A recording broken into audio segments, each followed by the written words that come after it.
Hello friends, इसके पिछले वाले सेशन में हम लोग डिस्कस किए थे physics all the way class 8 और चैप्टर का नाम फोर्स एंड प्रेशर। उसके न्यूमेरिकल्स डिस्कस किए थे और उस सेशन में हम लोगों ने पहले 3 न्यूमेरिकल्स डिस्कस किया था। आज के सेशन में हम लोग रिमेनिंग न्यूमेरिकल्स को डिस्कस करने वाले हैं। हमारे पास जो बुक है इस तरीके से है, ये हमारे पास फिजिक्स ऑल द वे, ये बुक का नाम है आपका। आप देख रहे हैं 8 लिखा है यहाँ पे और आईसीएसई स्टूडेंट्स के लिए है, आईसीएसई सिलेबस भी है और चैप्टर का नाम आपको बताई दिए हैं। तो क्वेश्चन नंबर 4 हम लोग करने वाले हैं। चैप्टर का नाम है फोर्स एंड प्रेशर और physics all the way book का नाम है, क्लास 8 के लिए है और आईसीएसई बोर्ड। ठीक, क्वेश्चन नंबर 4 में कहा जा रहा है at the bottom of A lake the pressure is 1.5 atmosphere, what is the depth of the lake.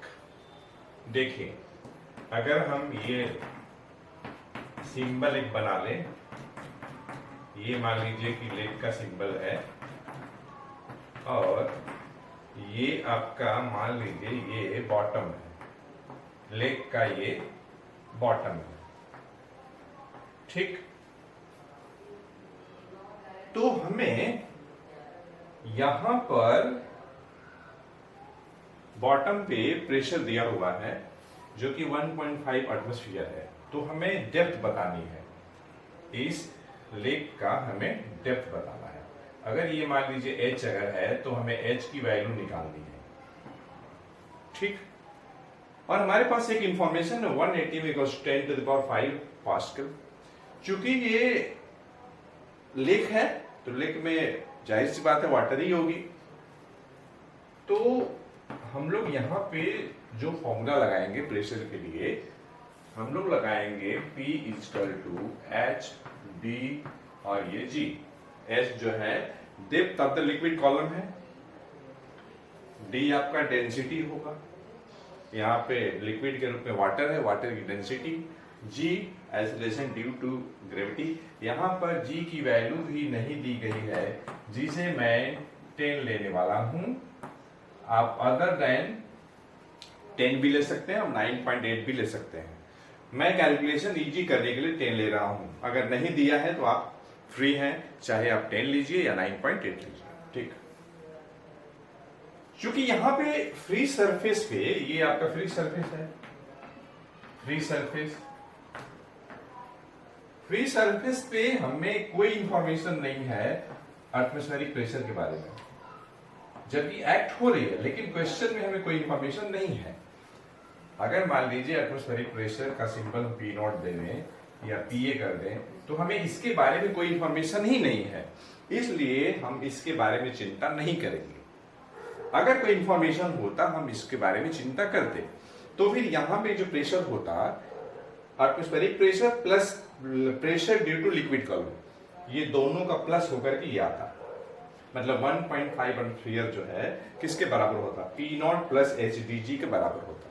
लेकिन क्वेश्चन हमारे पास कोई इंफॉर्मेशन ही नहीं है एटमॉस्फेरिक प्रेशर के बारे में, इसलिए हम इसको कंसीडर नहीं करेंगे। अगर होता तो जरूर कंसीडर करेंगे। P प्रेशर, यहाँ पे ये यहाँ पे दिया हुआ है प्रेशर, यहाँ पर 1.5 एटमॉस्फेयर, ये क्वेश्चन में हमें गिवन है। तो 1.5 एटमॉस्फेयर ATM सिंबल एटमॉस्फेयर का, H हमें कैलकुलेट करनी है। डेंसिटी ऑफ वाटर मैं ले रहा हूं 1000 kg/m इंटू G की वैल्यू मैं 10 ले रहा हूं। मैं सारा एसआई में लिया हूं, G क्या है, मीटर/सेकंड स्क्वायर में है, मतलब एसआई में है। डेंसिटी ऑफ वाटर 1000 kg/m में लिया हूं, मैं यूनिट यहाँ पे नहीं लिखा हूं, मैं यहाँ पे नहीं लिखा हूं। यहाँ पे 1.5 ATM है, मैं इसको कन्वर्ट कर देता हूं पास्कल के रूप में। तो देखिए 1 ATM बराबर क्या होता है, 10⁵ पास्कल। तो 1.5 ATM बराबर हो जाएगा 1.5 × 10⁵ पास्कल। ठीक, अब जरा देखिए, हमें तो H चाहिए, यहां से पॉइंट अगर हमें हटाना है तो 15 1.5 इंटू 10 टू 5 को लिख सकते हैं 15 इंटू 10 का पावर 4, 10 का पावर 4 को लिख दिया 100 इंटू 100, और नीचे आपका आ जाएगा 1000 इंटू 10। जरा देखिए ये पूरी की पूरी कैंसिल हो जाएगी यहां से, तो हमें मिल जाएगा 15। और चूंकि हम बात कर रहे हैं डेप्थ ऑफ द लेक का, तो मीटर में आंसर आ जाएगा, यही हमारा आंसर हो जाएगा। अब हम लोग करने वाले हैं क्वेश्चन नंबर 5।